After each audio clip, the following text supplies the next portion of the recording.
Good morning everyone. आज है day number 230 और आज का मैसेज तो सीधे सीधे द सीक्रेट फिल्म बनाने वालों की तरफ से है, जिसमें रोंडा भी है और बाकी उनके कोई पार्टनर्स भी होंगे। तो वो लिखते हैं कि जब वो द सीक्रेट पिक्चर या डॉक्यूमेंट्री बना रहे थे, वो बनाते बनाते भी वो लॉ ऑफ अट्रैक्शन के बारे में कई सारी बातें सीख रहे थे। अगर आपने द सीक्रेट वो मूवी देखी है तो आपने उसमें देखा होगा कि कई सारे बड़े लोगों की उसमें एक्सप्लेनेशन या इंटरव्यूज़ है, ठीक है। तो काम करते करते भी वो काफ़ी सारी चीज़ें सीख रहे थे, लेकिन फिर भी उनसे एक गलती हो गई, क्योंकि ये मूवी बनाने के लिए उनको बहुत खर्चा आ रहा था, मिलियंस ऑफ डॉलर्स लग रहे थे और उनके ऊपर कर्जा चढ़ता जा रहा था। वो जहाँ भी हेल्प मांगने के लिए जाते उन्हें कोई हेल्प नहीं मिलती, हर एक दरवाज़ा उनके लिए बंद होता जा रहा था। अब ये सब बातें ध्यान से सुनना, ठीक है। आप और मैं तो बुक से पढ़ पढ़ के ये सब कर रहे हैं, लेकिन जो इतना बड़ा मूवी जिन्होंने बनाई है वो लोग भी गलतियां करते हैं और अपनी गलतियों से सीखते हैं। उन्हें भी बहुत सारे फेलियर्स मिलते हैं। ये बहुत सीखने वाली और गौर करने वाली बात है। तो मतलब इनके साथ ऐसा होता है तो हम क्या ही चीज़ है, राइट। मतलब हमें कितना ज़्यादा प्रैक्टिस की ज़रूरत है, कितना ज़्यादा अपने आप को संभालने की ज़रूरत है, ये मैं आपको रियलाइज़ करवाना चाहती हूँ। तो वो रोंडा बहुत परेशान हो गई कि पैसे आ ही नहीं रहे हैं कहीं से भी। मैं अभी मतलब काम रुक गया, मैं आगे क्या करूँ, कैसे करूँ, कोई रास्ता नज़र नहीं आ रहा। और फिर उन्हें सडनली ये रियलाइज़ हुआ कि हेल्प इसीलिए नहीं मिल रही है क्योंकि वो रॉन्ग जगह पर हेल्प के लिए पूछ रहे हैं। क्योंकि ये पूरे ब्रह्मांड की, पूरे यूनिवर्स की जितनी भी पावर्स है, जितनी भी शक्ति है, वो उनके अंदर है। तो बाहर कुछ भी ढूंढने या मांगने के बदले आप अपने अंदर ढूंढिए और मांगिए। कंफ्यूज्ड? वेट, मैं एक्सप्लेन करती हूँ। मेरे गुरु भी यही कहते थे कि किसी और के सामने हाथ फैलाने से अच्छा है तुम डायरेक्ट यूनिवर्स से उस चीज़ को अट्रैक्ट करो।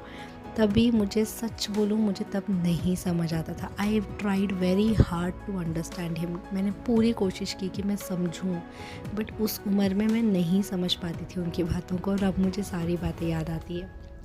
सो अभी जो रोंडा की सिचुएशन मैंने डिस्कस किया आपके साथ, वो परेशान हो रही थी, होपलेस फील कर रही थी, इधर उधर भटक रहे थे, ढूंढ रहे थे, राइट। और फेलियर भी फेस कर रहे थे।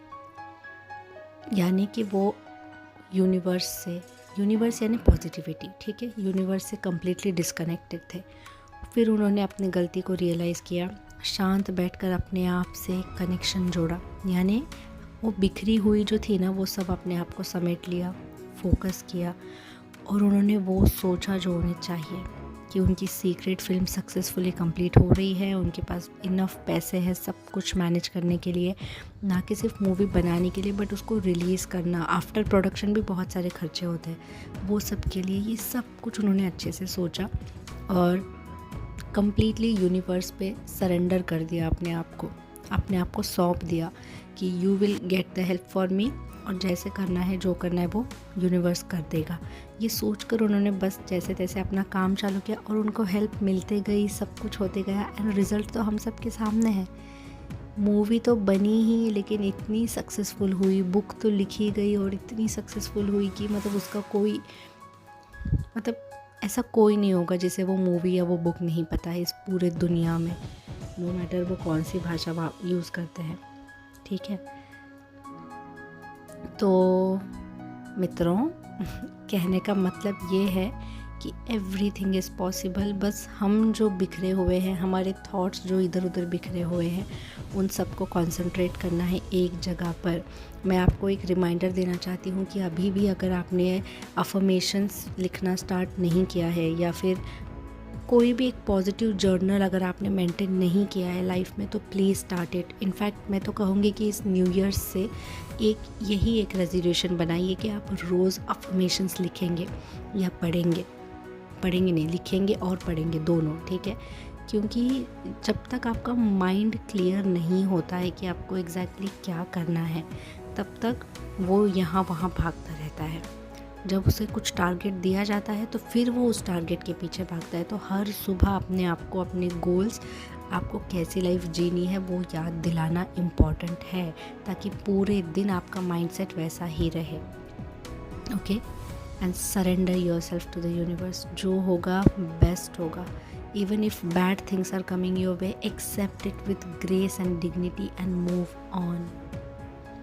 लाइफ, मुझे ऐसा लगता है कि लाइफ का मतलब ये नहीं है कि कुछ हासिल करना या कहीं कहीं पहुंचना है।